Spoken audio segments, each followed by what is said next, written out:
ఈరోజు recommendation letter పైన దర్శనం అనేది ఉండదు. అలాగే కొందరు శ్రీవారి భక్తులు అడిగే ముఖ్యమైన దర్శనానికి సంబంధించిన సందేహాలు, వాటి యొక్క సమాధానాలను గురించి తెలుసుకుందాము. ఇవి అడిగిన వారికే కాకుండా దర్శనానికి వెళ్ళే ప్రతి ఒక్కరికి కూడా ఉపయోగపడతాయి. ఒక భక్తురాలు, నేను బెంగళూరు నుంచి వస్తున్నాను, ఏప్రిల్ 1వ తేదీన దర్శనానికి రావాలనుకుంటున్నాను, భక్తుల యొక్క రద్దీ ఎక్కువగా ఉంటుందా అండి, ఎస్ఎస్డి టికెట్స్ దొరుకుతాయా అని అడిగారు.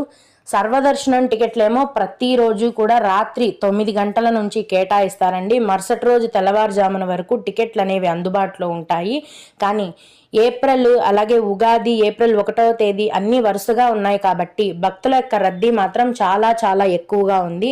మీరు దీన్ని దృష్టిలో పెట్టుకొని తిరుమలకు రావాల్సిందిగా మనవి. ఇంత రద్దీలో కూడా మీకు సర్వదర్శనం టికెట్లు దొరకాలనుకుంటే కనుక రాత్రి 9 గంటల నుంచి ఉచిత సర్వదర్శనం టికెట్లను టీటీడీ వారు కేటాయిస్తారు కాబట్టి మీరు సాయంత్రం నుంచే సర్వదర్శనం